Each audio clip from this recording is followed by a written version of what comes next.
Bank vault में 20 ton वजनी दरवाजा, जबकि इसकी दीवारों में भी लोहा लगा हुआ था। बनाने वालों को इस पर इतना यकीन था कि उन्होंने बैंक वॉल्ट में सिक्योरिटी अलार्म तक नहीं लगाया, क्योंकि इसको अनब्रेकेबल वॉल्ट कहा जाता था। इसका भरम तो तब टूटा जब डकैतों ने एक मास्टर प्लान बनाया और पूरे 27 घंटों तक सिक्योरिटी को चकमा देकर इस वॉल्ट में छुपे रहे। नाजरीन, ये मास्टर प्लान था क्या और ये हिस्ट्री की सबसे बड़ी बैंक रॉबरी क्यों मानी जाती है, इस पर बात करने से पहले हम सीधा चलते हैं 19 जुलाई 1976 वाले दिन पर। मंडे के दिन का सूरज निकल चुका था और फ्रांस के शहर निस में सोसाइटी जनरल नामी बैंक में स्टाफ मेंबर्स पहुंचना शुरू हो चुके थे। ये बैंक आज के दिन तक दुनिया का सबसे सिक्योर्ड और सबसे मजबूत वॉल्ट रखने वाला बैंक माना जाता था। ये एक बहुत ही हैवी दरवाजा था जिसमें इंतहाई कॉम्प्लिकेटेड लॉक लगा हुआ था। उन्होंने लॉक कॉम्बिनेशन लगाया लेकिन दरवाजा नहीं खुला। अब यहाँ ये जानना जरूरी है कि ये दरवाजा पहले भी कई बार मसला कर चुका था, क्योंकि इसका वजन करीब 30 टन था। इसी वजह से अक्सर औकात ये फंस जाया करता था। बैंक स्टाफ को लगा कि हमेशा की तरह आज भी ये फंस गया है, तो उन्होंने वॉल्ट बनाने वाली कंपनी से कांटेक्ट किया। आधे ही घंटे के बाद कंपनी के एक्सपर्ट्स बैंक में आ गए और दरवाजे को खोलने की कोशिश करने लगे। लेकिन हैरत की बात यह थी कि इस बार कंपनी के एक्सपर्ट से भी दरवाजा नहीं खुल रहा था।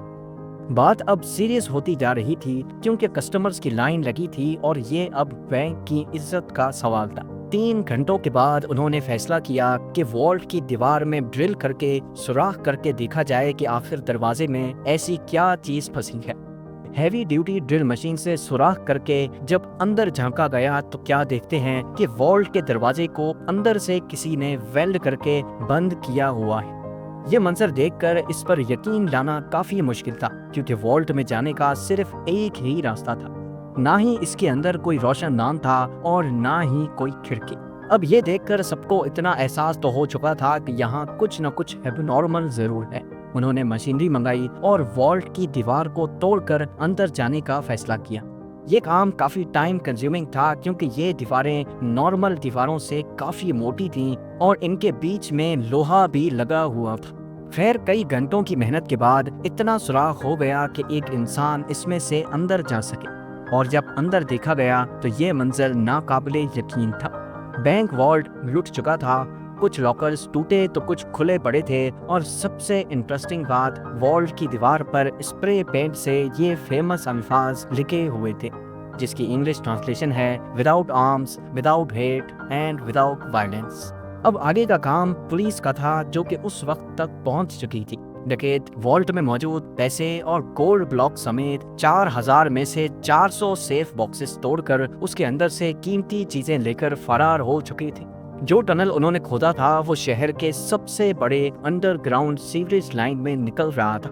वहाँ पुलिस को काफी सबूत मिले, जिसमें टूल्स और 27 गैस सिलेंडर्स भी थे, जिसकी मदद से डकैतों ने वेल्डिंग टॉर्च चलाई थी।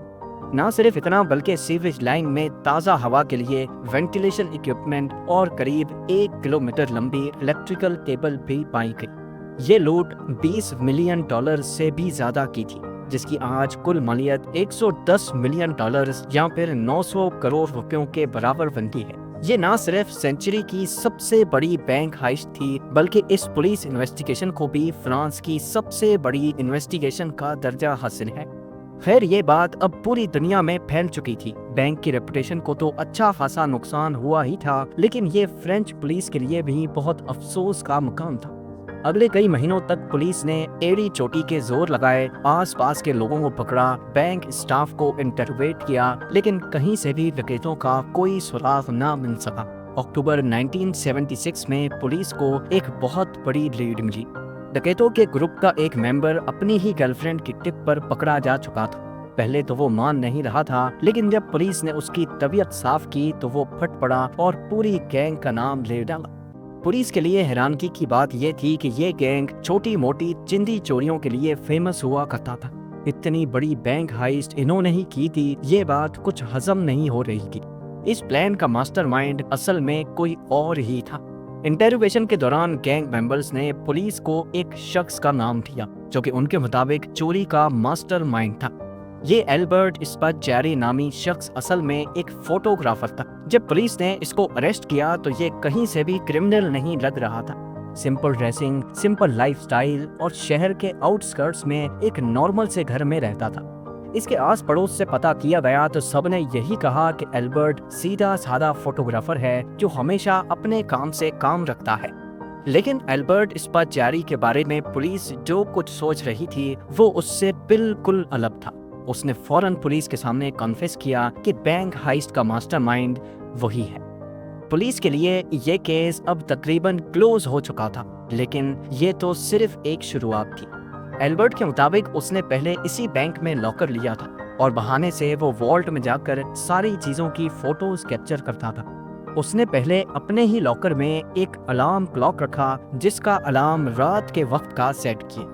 जब अलार्म बजने से भी कोई अलर्ट नहीं हुआ और ना ही कोई सिक्योरिटी अलार्म बजा तो उसको कंफर्म हो गया कि वॉल्ट में कोई सिक्योरिटी सिस्टम नहीं लगा। फिर वो इंजीनियर के भेस में सिटी गवर्नमेंट के ऑफिस गया और शहर का नक्शा निकलवाया। इस मैप पे सीवरेज लाइन कहाँ और बैंक से कितना दूर है इसका अंदाजा लगाया। फिर उसने कैलकुलेशन की तो करीबी सीवरेज लाइन से 26 फुट का टनल खोदने पर वो सीधा बैंक वॉल्ट में निकल सकता है।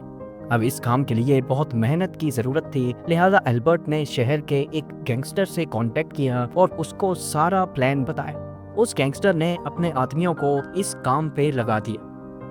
टनल को खोदने में करीब 2 महीने लग गए क्योंकि ये काम बगैर मशीनरी के किया जा रहा था और इस काम को सिर्फ रात के वक्त करना बहुत जरूरी था जब बैंक में कोई भी नहीं होता। इस दौरान एल्बर्ट अपनी पूरी कोशिश कर रहा था कि सीवरेज लाइन के ऊपर रोड तक भी किसी को आवाज ना जाए। फिर 18 जुलाई सैटरडे और संडे वाली रात को वो वॉल्ट में फाइनली दाखिल हो गए। अगले 27 घंटों तक उन्होंने बड़े सुकून से लूट मार की, जिसके दौरान उन्होंने वहाँ लंच भी किया और डिनर भी, और जाते जाते ये फेमस अल्फाज लिख कर चले गए। पुलिस ने एल्बर्ट को कोर्ट में पेश किया जहां उसने जज के सामने भी अपना जुर्म कबूल कर लिया। उसने इंटरोगेशन के दौरान अपने प्लान का एविडेंस और लूटी गई रकम की डिटेल्स एक पेपर पे कोड वर्ड में लिखी थी। उसका कहना था कि ये एविडेंस वो सिर्फ जज को ही देगा और सिर्फ जज ही इस कोड वर्ड को पढ़ सकेगा। इस काम के लिए जज ने एल्बर्ट को अपने कमरे में बुलवा लिया। एल्बर्ट ने वो पेपर जज के हाथों में दिया जिस पर सिटी का मैप बना हुआ था। अभी जज उस मैप को समझने में लगे ही थे कि एल्बर्ट ने फौरन कमरे की खिड़की से छलांग लगा ली। ये कमरा फर्स्ट फ्लोर पे था और उसके नीचे एक गाड़ी खड़ी थी। एल्बर्ट गाड़ी की छत पे गिरा कर एक बाइक पर बैठकर फरार हो गया।